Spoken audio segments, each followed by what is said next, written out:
नमस्कार, आप देख रहे हैं एमपी एक्सप्रेस लाइव टीवी और मैं हूं हिंदू सिंह यादव। ये कहें कि चाहे केंद्र सरकार हो या राज्य सरकार हो, कहीं ना कहीं युवाओं को रोज़गार देने की बात करती है। लेकिन हम अगर आज बात की जाए मध्य प्रदेश के आगर मालवा ज़िले की, और वो भी आगर जिला मुख्यालय पे, तो लंबे समय से यहाँ पर एक ये कहें कि सामाजिक कार्यकर्ता श्री राजेश अरोड़ा जी के अथक प्रयास से आज ये कहें कि श्री बैजनाथ औद्योगिक क्षेत्र आज यहाँ पर दिखाई दे रहा है। और हमारे साथ में श्री राजेश जी हैं। हम इनसे जानना चाहेंगे कि यहाँ पर कितने बीघा ज़मीन आवंटन हुई है, कितने औद्योगिक क्षेत्र में कितने प्लॉट आवंटन। यहाँ शुरुआत हमने करी थी 18 में, और तब से लेकर सतत प्रयास कर करके आज हम यहाँ पहुँचे हैं। प्रयास में शुरू में यहाँ 30 हेक्टेयर ज़मीन थी, और उसके बाद हमें ये कम पड़ रही थी, तो हमने राजस्व विभाग से कहा और ज़मीन चाहिए। उसके बाद उन्होंने हमारे को 30 हेक्टेयर और दी। आज वर्तमान में हमारे पास 113 हेक्टेयर ज़मीन है, जो लगभग 600 बीघा है, जो उद्योगों के लिए। क्योंकि सेंट्रल गवर्नमेंट, एमपी गवर्नमेंट का सब उद्योगों के लिए बहुत इंटरेस्ट है।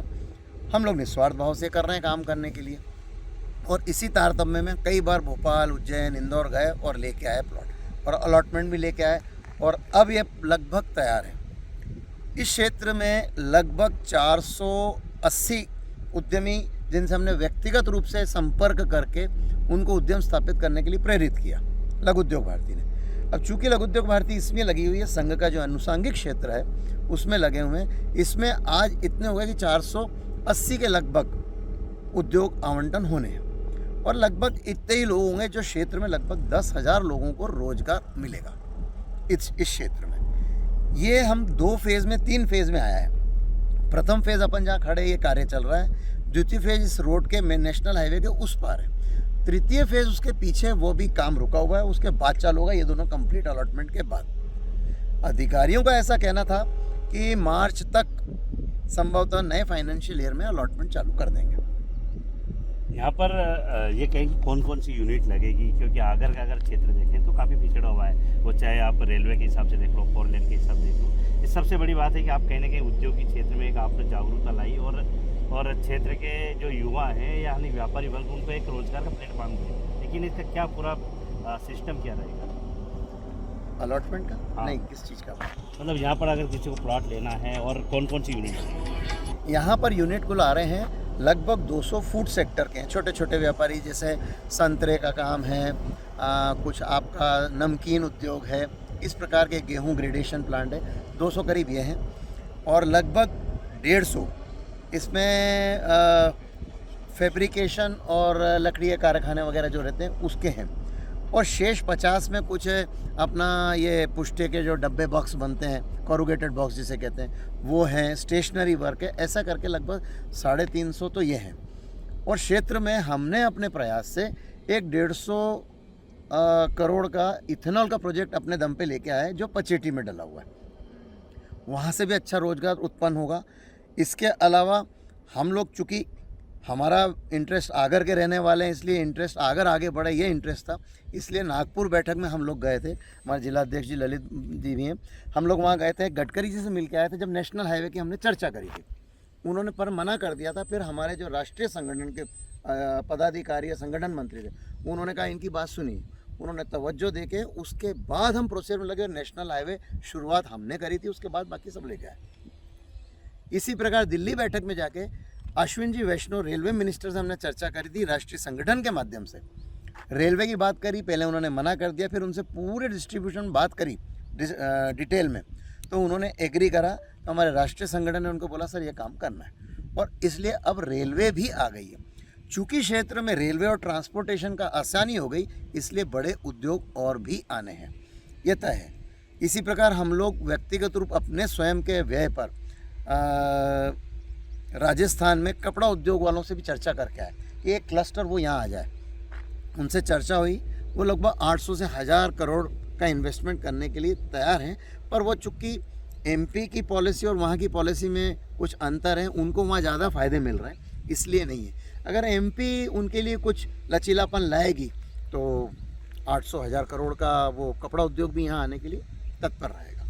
अगर बात की जाए तो अपना जो क्षेत्र है, ये जैसे फूड प्रोसेसिंग की आपने बात की, तो संतरे के हिसाब से ये है, लेकिन किसानों को भाव नहीं मिल पाता है, क्योंकि फूड प्रोसेसिंग वाली चीज़ है। अगर ये चीज़ें आएगी तो वास्तव में कहने कहीं किसानों को भी इस चीज़ का बेनिफिट मिलेगा। तय बात है। अभी तक संतरे का क्या था, संतरा लाना, और एक जो यहाँ पे इनका जो मीडिएटर दलाल जो भी सो कॉल्ड रहता है वो उसको ग्रेडिंग करके एक्सपोर्ट करना है, जो भी करना करता था। अब यहाँ संतरे का जो उद्योग रहेगा वो उससे संतरा क्रय करेगा, जो बचेगा उससे उसका बाय प्रोडक्ट जो रहता है, जो संतरे के छिलके यूज़ हो जाते हैं, उसका पल्प यूज़ हो जाता है, उसका रस यूज़ हो जाता है, वो होगा तो लोग वापस पुनः संतरे के ऊपर जब वापस जाएंगे, जिन्होंने संतरे काट दिए वापस संतरे के लिए जाना पड़ेगा। ठीक इसी प्रकार जो इथेनॉल प्रोडक्ट आया है, क्योंकि मक्का भी बोना कम कर दी लोगों ने, कुछ सुअर, जंगली सुअर और बंदरों के आतंक कारण अब लोग कॉन्ट्रैक्ट फार्मिंग करके मक्का भी बोएंगे, क्योंकि इथेनॉल में मक्का की सबसे ज़्यादा रिक्वायरमेंट रहेगी। और इसलिए किसानों को तो फ़ायदा है ही इस चीज़ के लिए, संतरा हो, ये हो, जो भी ग्रेडिंग प्लांट होंगे, तो जैसे चना भी ख़त्म हो गया, एक्सपोर्टर भी आ रहे हैं जो चना एक्सपोर्ट करेंगे यहाँ से ग्रेडिंग करवा के। इसी प्रकार सभी प्रकार का जो यहाँ पर है उन सबका उपयोगिता होगी। भैया अगर एक और बात की जाए तो आजकल दूध में काफ़ी मिलावटें आ रही है, और अपना क्षेत्र ऐसा है जो आज भी वास्तव में जो वास्तविक दूध है वो वहाँ पर उत्पादन हो रहा है, लेकिन कहीं ना कहीं उनको ये कहें कि क्षेत्र में इस क्षेत्र की कमी है जहाँ पर अच्छा दूध डेयरी का प्लेटफॉर्म नहीं मिल रहा है। इसको लेकर भी यहाँ पर कुछ रहेगा दूध वाले? यहाँ डेयरी के कम से कम 10 प्रोजेक्ट आ रहे हैं, डेयरी एंड उसके प्रोजेक्ट। रही बात मिलावट की, तो ये तो शासन प्रशासन को सजग रह के इसके खिलाफ कुछ करना चाहिए। ये आप जो कह रहे हैं बिल्कुल सत्य है, चूँकि आप खोजी पत्रकार हो, आपको ज़्यादा मालूम है, संज्ञान में मेरे भी है, पर तो चूँकि हमारी अपनी सीमाएं, हम कुछ कर नहीं सकते। हाँ, आदमी को, व्यक्ति को बिजनेस करना, पर किसी के जीवन के साथ खिलवाड़ नहीं करना चाहिए, ऐसा नहीं करना चाहिए ज़्यादा लालच के लिए। ये सत्य है। आज मेरा लास्ट प्रश्न है, जैसे जिस तरीके से मम्मी जी के भाषण हमने भी सुने हैं, जब हम उस समय जरूर पढ़ाई करते थे, उनका एक सपना था कि हमारा आगे बढ़े, है ना, तरक्की हो, यहाँ के लोगों को रोजगार मिले। आज उनका सपना कहीं ना कहीं आपके अथक प्रयास से सपना पूरा होता हुआ दिखाई दे रहा है, इसको लेकर क्या कहेंगे? ये बिल्कुल सत्य है। मैं जिस परिवार से आता हूँ, संघ परिवार से, मेरे पिताजी यहाँ संघ चालक वर्षों तक रहे, इमरजेंसी 19 महीने जेल भी रहे, सब काम ये उन्हीं की देन है कि मेरे अंदर जो गुण आए उन्हीं के हैं कि क्षेत्र के लिए सोचना पहले, अपना बाद में। इस क्षेत्र में मेरा व्यक्तिगत कोई प्लॉट नहीं है, मेरा इंटरेस्ट सिर्फ है कि रोजगार मिले और मेरा आगर तरक्की करे। यह तय है कि आगर को तरक्की करने के लिए अगर मेरे को कोई राजनीतिक संरक्षण मिल जाए, बैकिंग मिल जाए, मैं भाग दौड़ करके आगर को और आगे ले जाने में सक्षम हूँ। अभी ये इंडस्ट्रियल एरिया आया, अभी और इंडस्ट्रीज़ आनी है, मैं सतत प्रयास में रहता हूँ। मम्मी जी को भी एक बार लाया था यहाँ पे, दिखाया था उनको, पर वो बहुत भावुक हो गई, रोने लग गई इस चीज़ को लेके कि आज बहुत अच्छा चीज़ खड़ी कर दी है। हाँ, मेरे पिताजी का सपना था अगर आगे बढ़े, आज बढ़ रहा है, वो नहीं है, ठीक है। तो ये हमारे साथ में राजेश भैया थे, जिनके ये कहें कि एक परिवार की एक पुरानी राजनीति और बेदाग छवि का परिवार रहा, और हमेशा कहीं ना कहीं क्षेत्र के विकास और इनको लेकर हमेशा सोचते रहते हैं। हमारे साथ में ये कहें कि यहाँ के जो जिलाध्यक्ष हैं वो भी हैं, और हम जान रहे हैं सर, आपकी जो यूनिट है, टोटल कितने लोग यहाँ पर लोगों को रोजगार? भाई साहब, लगभग 380 से 400 इकाइयाँ स्थापित होगी और 5 से 10 हज़ार जनों को रोजगार प्राप्त होगा यहाँ पर। अगर बात की जाए तो महिलाओं को लेकर सरकार काफ़ी वो है, महिला सशक्तिकरण को लेकर, इसको लेकर भी कोई यूनिट या कोई साड़ी को लेकर ऐसी कोई चीज़ें होगी? महिलाओं के लिए भी है और हमारे उद्यमी में महिलाएं भी हैं और उनका खुद का भी यहाँ उद्यम स्थापित होगा। इसके लिए तनोड़िया क्षेत्र में हम संपर्क में कर रहे हैं। वहाँ पर हाथ के बने आइटम ज़्यादा चलते हैं, बनाते हैं, ये साबुन, सर्फ और महिलाओं संबंधित मटेरियल। इन लोगों को भी हम प्रोत्साहित कर रहे हैं कि यहाँ पर अपना उद्योग डालें और यहाँ निर्माण करें। हम लोगों ने लगभग, मैं और राजेश भैया से और भी जानकारी जानना चाहूँ। भैया, महिलाओं को लेकर जिस तरह केंद्र और राज्य सरकार या हर जगह हिस्सेदारी मिलती, औद्योगिक नगरी कह रहा हूँ, उद्योग नगरी में हम लोगों ने आगे प्रेफरेंस दिया महिलाओं को, और यहाँ लगभग 60 महिलाओं को हमने जोड़ा है। ललित जी ने बहुत प्रयास किया है, और तनोड़िया क्षेत्र में लगभग 300-400 महिलाएं हैं जो हाथ ये कंगन बनाती हैं, क्या चूड़े बनाती हैं, चूड़ियाँ बनाती हैं, फिनाइल बनाती हैं, सैनिटरी नैपकिन बनाती हैं, साबुन बनाती हैं। हम लोगों ने उनको प्लेटफॉर्म दिया कि आप आओ, जुड़ो, इसमें जगह लो, करो। चूँकि पारिवारिक महिला हैं, उनको घर भी संभालना है, ये पार्ट टाइम करना है। अब उनको हम कैसे प्रश्रय करें? हम अपने वरिष्ठ महिलाएं जो हैं उनको लाके यहाँ पे उनसे संपर्क भी कराया, 2 बड़ी मीटिंग करा दी 200 लोगों की और महिलाओं के साथ तनोड़िया में, और वो बहुत प्रभावित हुई, और उन्होंने कहा है हम इसका क्लस्टर यहाँ ज़रूर बनाएंगे।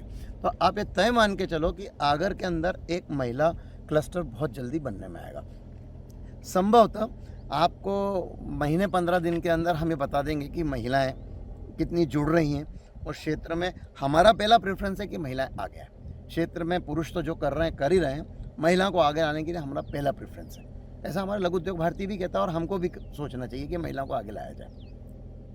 इसको लेकर क्या आप एक ये छोटी छोटी चौपाल लगाएंगे जागरूकता के लिए, महिलाओं के लिए विशेष करके क्या करेंगे, किस तरह में? हम लोग एक्चुअली में चौपाल नहीं लगा रहे। हम लोग जैसे तनोड़िया बेल्ट में महिला हैं तो वहाँ एक बैठक करते हैं, अपनी वरिष्ठ महिला जो पदाधिकारी हैं उनको बुलाती हैं, वो आपस में क्या है कि अपना क्षेत्र ऐसा पिछड़ा है कि घूंघट में रहती हैं, मर्दों से बात करना कम पसंद करती हैं। इसलिए हमने महिलाओं को बुलाया, वो उनसे खुल के बात करती हैं, अपने दर्द बयान करती हैं कि हम प्रोडक्ट बना रहे हैं पर बिकने की जगह नहीं मिल रही। वो प्लेटफॉर्म के लिए हमारी सीनियर ने बोला कि हम डेफिनेटली इनको प्लेटफॉर्म देंगे और इसके लिए वो बहुत अग्रसर है। और हमारा ये कहना है वो आएंगी, उसके बाद हमारे को उस काम को आगे बढ़ाना ही है।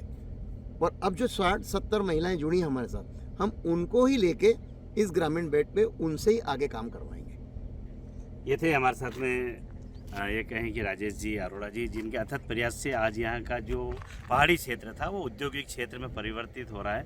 और कहीं ना कहीं जो परिवार से संस्कार मिले हैं, इनके माता राम और पिताजी के जो आशीर्वाद मिले हैं वो कहीं ना कहीं आज ज़मीन पर दिखाई दे रहे हैं। एक आदर्श परिवार के, बेदाग छवि के परिवार के।